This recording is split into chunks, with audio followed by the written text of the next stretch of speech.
History tells us the Spanish Inquisition was a crusade for religious purity, but that's only half the story. And frankly, it's the less interesting half. For over 350 years, a campaign of terror unfolded in the name of God. But what if the real powers being served weren't in heaven, but on the thrones of Spain? What if the horrifying public punishments and secret torture chambers were less about saving souls and more about securing a kingdom, crushing political rivals, and bankrolling an empire? Forget the Monty Python sketches. The truth is far more calculated and far more chilling. This is the story of how the Spanish Inquisition became a masterclass in political maneuvering and economic exploitation. A brutal institution where faith was the perfect alibi for the timeless pursuit of power and profit. To really get the Spanish Inquisition, you have to understand the world that made it. Picture the late 15th century. The Iberian Peninsula, what we now call Spain and Portugal, isn't one unified country. It's a messy patchwork of competing kingdoms, powerful nobles, and diverse cultures. For centuries, it's been a battleground between Christian kingdoms in the north and Muslim rule in the south, a conflict known as the Reconquista. Then, in 1469, a marriage changes everything. Isabella thus, of Castile, and Ferdinand II of Aragon, the Catholic monarchs, unite the two biggest Spanish kingdoms. But their ambition was much bigger. They dreamed of a single solid entity, Spain. A nation unified not just by their marriage, but under one crown, one law, and, most importantly, one faith. This is where the official story of the Inquisition kicks off. The official story is about religious passion, a necessary evil to forge a truly Catholic Spain. After centuries with a large Jewish and Muslim presence, Spanish society was a complex mix.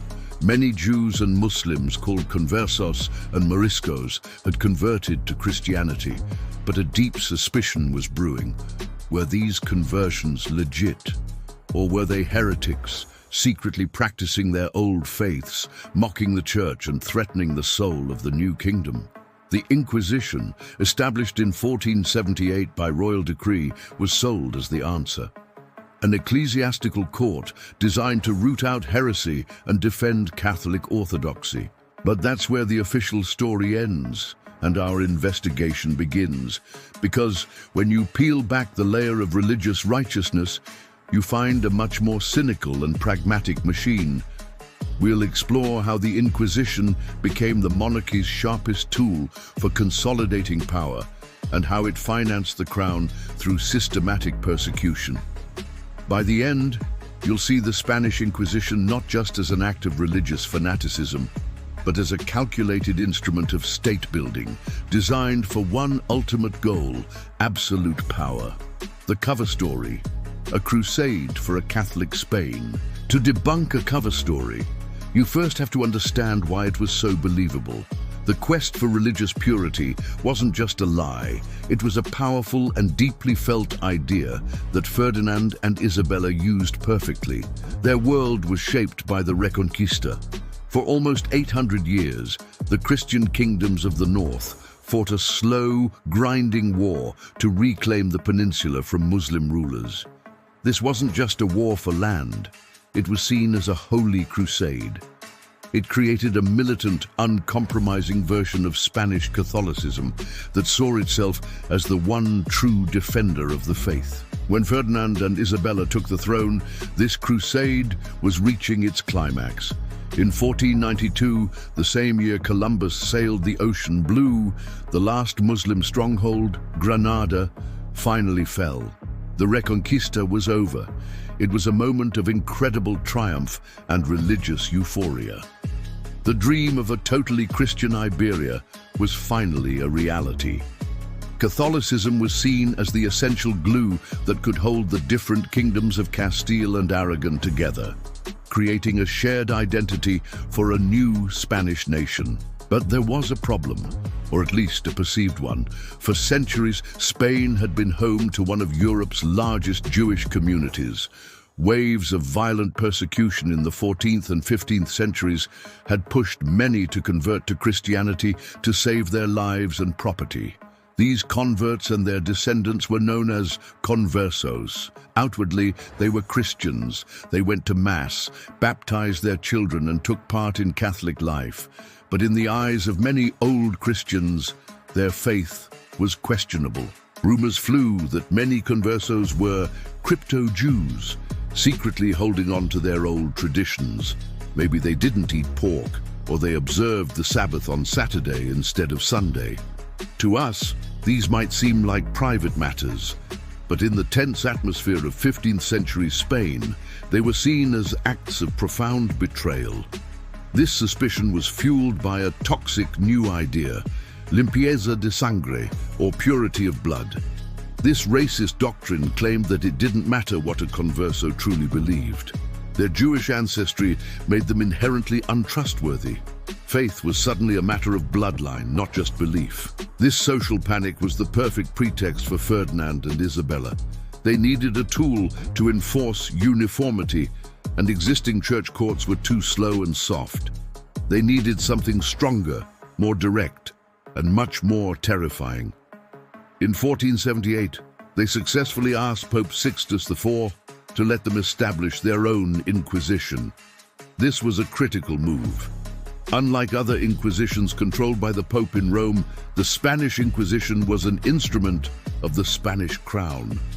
Its officials were appointed by the monarchs and answered only to them. Its stated goal was clear and to many at the time seemed noble: to investigate and punish insincere converts who threatened the Catholic faith from within. It was meant to be the spiritual guardian of the new Spain. This was the cover story, a holy mission to purify the nation. And it was brilliant. It hid a radical political project in the untouchable language of God's will, giving the monarchs a moral blank check for what they were about to do. The political masterstroke, forging a nation with fear. The true genius of the Spanish Inquisition wasn't its religious passion, but its political usefulness. Ferdinand and Isabella knew that creating Spain meant more than just a shared faith. It meant tearing down old power structures and building a new, centralized authority that answered only to them. The Inquisition was both their wrecking ball and their blueprint. Before the Inquisition, the Iberian Peninsula was a jumble of overlapping powers. Powerful nobles had their own lands, laws, and courts. They could, and often did, challenge the king. The Catholic Church also held immense power, with bishops who answered to the Pope in Rome, not the monarchs in Spain. Ferdinand and Isabella needed an institution that could cut across all these lines, a national organization that could enforce the royal will everywhere. The Inquisition was that institution. Think of it as a kind of 15th century federal agency. It was the only body, besides the monarchy itself, with authority across all of Spain's kingdoms, including Castile and Aragon. An inquisitor from Castile could now investigate a nobleman in Aragon, something that was once unthinkable. This immediately chipped away at the power of the aristocracy. Local lords were now helpless against an accusation of heresy. The charge of heresy was the ultimate weapon. Using it, the monarchs could intimidate and eliminate powerful rivals who stood in their way. The Inquisition also cemented the monarchy's power over the church in Spain. While the Pope had technically approved its creation, he quickly lost control over it.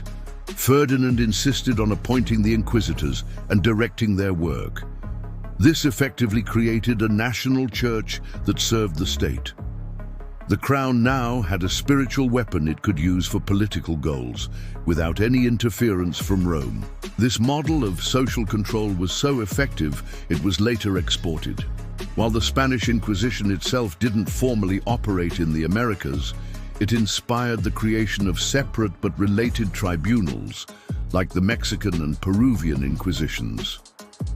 These bodies were used not just to convert indigenous peoples, but to enforce Spanish colonial rule and crush any political or cultural dissent. In essence, the Spanish Inquisition acted as a secret police and a political court rolled into one.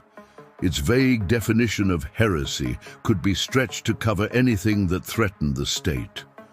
What started as a hunt for crypto-Jews soon expanded to include Protestants, mystics, academics who questioned church doctrine, and anyone accused of political defiance. It created a climate of fear and conformity where neighbors informed on neighbors and a single careless word could get you arrested. This fear wasn't an unfortunate side effect, it was the whole point. It was the emotional glue needed to build an absolute monarchy. Through the Inquisition, Ferdinand and Isabella didn't just unify Spain on a map. They unified it in a shared state of terror, with all eyes looking nervously toward the throne. Following the money, the economics of persecution. While the political goals were ambitious, the Inquisition's day-to-day work was often driven by a much simpler motive: cold, hard cash. Religion gave the justification and politics provided the structure, but money was the fuel. The Inquisition wasn't just a machine of terror. It was a self-funding business that systematically moved huge amounts of wealth from its victims to the state. The first main targets, the conversos, weren't just a religious minority, they were a major economic force.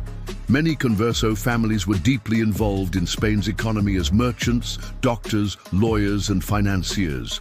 Their success, however, sparked resentment among old Christians, and more importantly, made them a tempting target for a monarchy that was always short on cash for its ambitious projects, like fighting wars or funding Columbus's voyages. The economic logic of the Inquisition was brutally simple.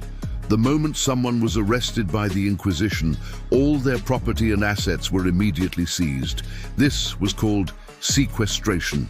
It didn't matter if you were innocent or guilty yet, your wealth was frozen. This served two purposes. First, it kept the accused's family from using their own money to escape or bribe anyone. Second, and more critically, it paid for the accused's own imprisonment and trial. Victims of the Inquisition were forced to bankroll their own persecution. If the accused was convicted, and most were, since the trials were basically designed for conviction, their property was permanently confiscated. The confiscation was total: home, land, business, savings, everything. The wealth was then typically divided. One part went to the royal treasury, directly funding the crown. Another part paid for the Inquisition's expenses like salaries for inquisitors and guards. And a third part often went to religious causes, like building churches. This created a terrifying and perverse incentive. The Inquisition was a system that paid for itself by convicting people. The more heretics it found, the more property it confiscated, and the richer its officials and the crown became. This economic engine helped turn the hunt for heresy into a predatory hunt for wealth. It's no surprise that the Inquisition's activity was often most intense in rich commercial hubs like Seville, where there were more wealthy converso families to target. The long-term economic fallout was devastating for Spain. While the confiscations gave the monarchy a short-term cash boost, they crippled the Spanish economy for centuries. The persecution and eventual expulsion of the Jews in 1492, and later the Moriscos, drained Spain of some of its most productive citizens. The constant fear of being denounced crushed innovation and entrepreneurship. Why work hard to build a business if it just made you a better target for the Inquisition? This created a culture of deep-seated distrust that economists now know is toxic for economic growth, with studies showing that regions with more inquisitorial activity have lower economic output, even today.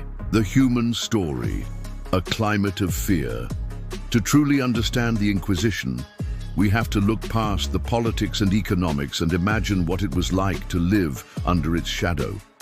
The institution's power wasn't just in its authority, but in the psychological terror it carefully built. It was a system designed to isolate, dehumanize, and break people, all while projecting an image of righteous power. It all started with a secret denunciation. Your accuser could be anyone, a jealous business rival, an angry neighbor, or even a family member. The accusers were kept anonymous, their testimony secret. You would never know who pointed the finger at you. The arrest was sudden. Inquisitorial guards would show up at your door, often at night, and you would simply vanish. Your family wouldn't be told where you were going or what you were accused of. From that moment on, you were alone. The trial that followed was a nightmare. There was no presumption of innocence. The burden was on you to prove you were a good Christian without even knowing the specific charges against you. The goal of the trial wasn't to find the truth, but to get a confession. To achieve that, inquisitors had a powerful tool: torture. While the Inquisition claimed to use it only as a last resort, the reality was brutal. Victims could be subjected to the strappado, where they were hoisted in the air by their wrists, dislocating their shoulders. They could endure the toca, a form of waterboarding, or they could be placed on the potro, the rack, where their limbs were slowly stretched. The point of this agony was to force out the confession the inquisitors had already decided was true. A confession, no matter how it was obtained, legitimized the whole process and, importantly, confirmed that your property would be confiscated. If a victim confessed, they might be reconciled with the church through punishments like fines, public whippings, or prison. If they refused to confess or were found to be a relapsed heretic, the final penalty awaited: being relaxed to the secular arm, a chilling euphemism for being burned at the stake. The final act of this drama was the auto da fe, or act of faith. This wasn't a secret execution. It was a huge public show, a piece of state-sponsored theater designed for maximum psychological effect. The condemned were paraded through the streets, wearing penitential robes called sanbenitos, painted with flames for those doomed to burn. Priests gave sermons, and sentences were read aloud for all to hear. The public punishments served as a terrifying lesson in the absolute power of the church and crown, ensuring conformity not through agreement, but through terror. So what was the real goal of the Spanish Inquisition? When you put all the pieces together, the picture becomes clear. The real goal was the creation of a powerful, centralized, and financially secure Spanish state under the absolute control of the monarchy. Religious purity wasn't the end goal, it was the essential tool, the perfect ideological cover for a radical political and economic takeover. The cover story of religious orthodoxy gave the crown a morally unassailable reason to persecute a specific, and often wealthy, part of its population. This political weapon then systematically dismantled the power of the feudal nobles and brought the church under state control. It was an engine of fear that crushed dissent and enforced social conformity. And this political engine was fueled by an economic one. The policy of confiscating property provided a steady stream of cash for the crown and the Inquisition itself. This made the whole institution self-funding and gave it a perverse reason to keep going. The Holy Crusade was also a very profitable business. The Spanish Inquisition was, therefore, an unholy alliance of God, gold, and government. Faith was the public face, political centralization was the structural goal, and economic confiscation was the fuel. One couldn't have worked without the others. For over 350 years, it cast a long, dark shadow over Spain and its empire, remembered today for its fanaticism and cruelty. But it was also a calculated tool of statecraft, wielded with ruthless precision. The Inquisition teaches us a powerful lesson, that we must always look beyond the official story. It shows how the deepest expressions of faith can be twisted to serve the most worldly ambitions of power and wealth, and it stands as one of history's most chilling examples of how, in the halls of power, faith is often not a guide, but an alibi. What do you think? Was the Inquisition a necessary evil to build a nation, or an unforgivable act of state-sponsored terror? Let us know your thoughts in the comments below.